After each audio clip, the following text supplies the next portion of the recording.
Okay, it should be recording.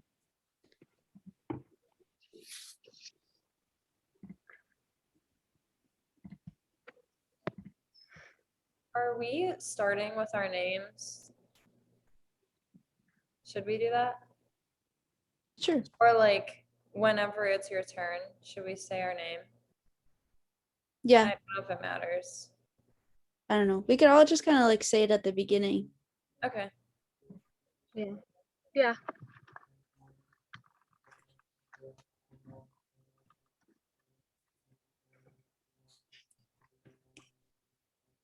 So this is our project. Oh my goodness. Astrology is a powerful guide. Important.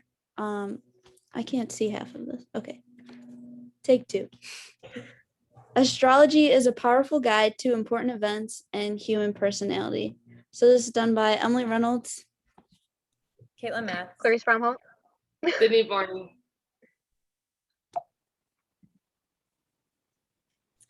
So to start off, what is astrology? So astrology is the study of the influence stars and planets have on human life, the position of the sun and stars and planets at the moment of a person's birth will determine their personality. And then it is also said that at the time of your birth, it can shape your personality, affect your romantic relationships, and predict your economic fortunes. So there are 12 signs that are based off of 12 different constellations of the zodiac. And so in this chart, you can see all the way on the left, you have the symbols of each of the zodiacs. And then next you have the names and then what represents the names. And then all the way on the far 2 right columns, you have the start and end dates of the zodiacs. So an example of this would be, for example, my zodiac, I was born on June 13th, so that would make me a Gemini. So then the origins of this theory, it's hard to pinpoint the beginning of astrology because of how far back it goes. So the first form of horoscopes were developed by the ancient Babylonians around 2,400 years ago. And a few centuries later, astrology spread to the Eastern Mediterranean area where astrology developed its Greek style that we know today. And this Eastern Mediterranean style was in the Egyptian area, which was at the time controlled by a dynasty of Greek kings. So that's where you get, in this picture, you can see the symbols again, which is where they developed that Greek style. And then in this picture, you have one of the oldest evidence of astrological symbols carved into a piece of ivory from around 2,000 years ago. And then one of the influences of astrology was Taoism, which was a teaching which was a Chinese religion that taught that constellations in space determine a person's future. And then why is this theory so popular? So astrology has become increasingly popular among the millennial generation. And especially with social media nowadays, it has increased the astrological popularity through online quizzes, articles, and even zodiac readings. So you can find astrology readings on basically any social media platform. And then the biggest surge in popularity of astrology has been seen in young women since the 1970s. The wellness industry has boomed because people are seeking a better physical, mental, and spiritual health. So by doing astrology,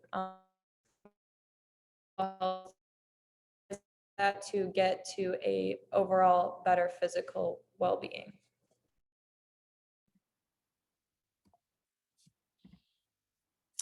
So next we're going to talk about what is being argued in the opposing sides.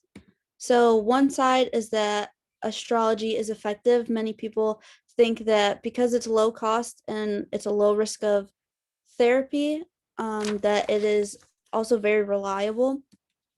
It provides comfort and support for those who are seeking readings from astrologists. It encourages self-examination, meaning that like when people look at their astrological signs and like what it tells about their personality, that it causes them to take a step back and really evaluate their life and their connection to what the readings say. And because of that, it is very applicable.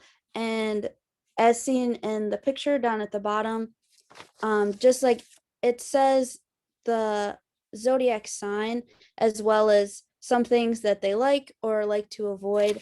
And Linda Goodman is someone that I had researched about, and she talks about how like Leos, which is another zodiac sign, are very warm, generous, and independent, so they don't like to be told what to do. And in one of her research studies, she asked 100 Leos if this is true, like these personality traits are true, and 90% of them said yes. So that just kind of reaffirms that if so many people like them, like agree with it, that it should be true. While on the other side, many people think that it is ineffective because their claims to be achievements of science without actually using scientific methods to prove what they're saying is true. Many times the claims are too generalized, so they think that it's not very specific, and because of this, um, anyone could believe anything. And then talking about units before, many think that astrology is just a part of the placebo effect and that it doesn't actually work. People are just tricked to think that it works, which goes along with it being too generalized. And so they only search for confirming results. And along with the Linda Goodman research, many scientists don't believe that this is true because they should be asking non-Leos if this also affects them, if they feel their personality is warm, generous, independent, instead of strictly asking Leos, because then they're only trying to confirm what they already believe is true. So different motivations on why people think this is one of the people a part of this $2.2 billion industry just seen in 2020 is that you're born for this. And it's this idea of self-acceptance. And so a quote from them is that it is just natural because of the conditions that we're in. It led to people being perhaps a little bit more open or curious as to what other people were saying about why we're in the moment that we're in. So people are basically during this hard time looking for ways to connect with other things.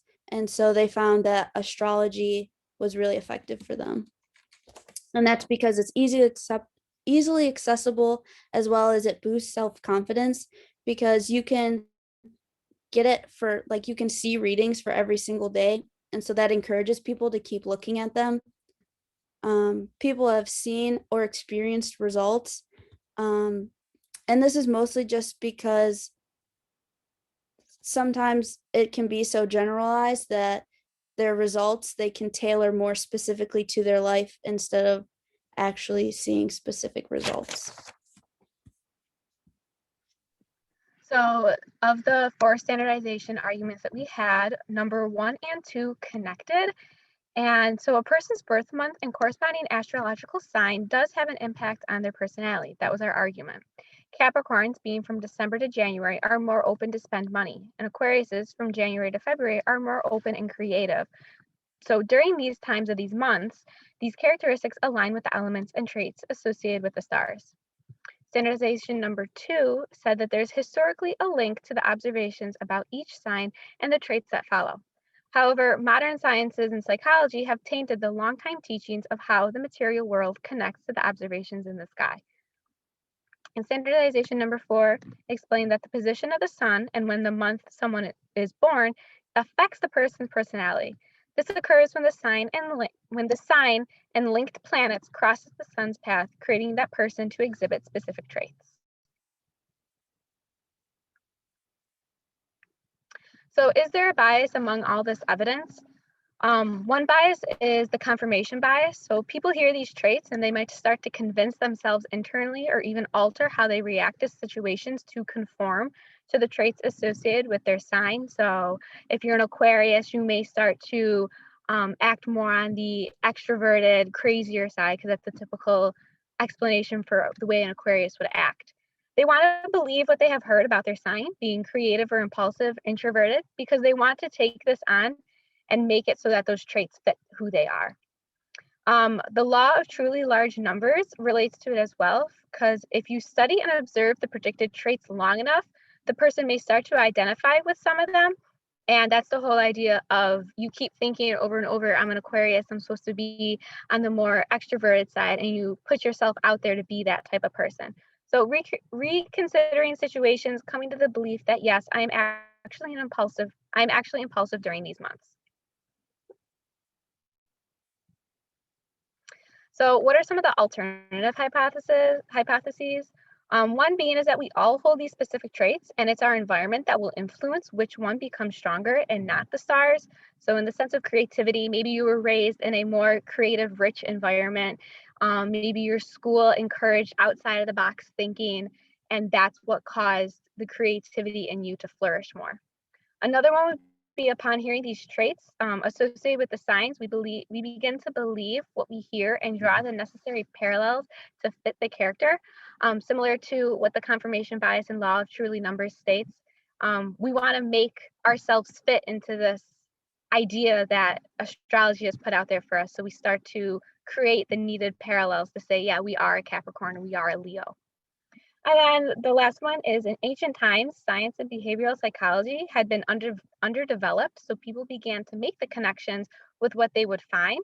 In this case, the connection between the stars and when people are born and how they act. Behavioral psychology was not huge in ancient times, and they wanted to be able to explain why people acted the way they acted. So they turned to the next best thing at that time in history, and that would be the stars.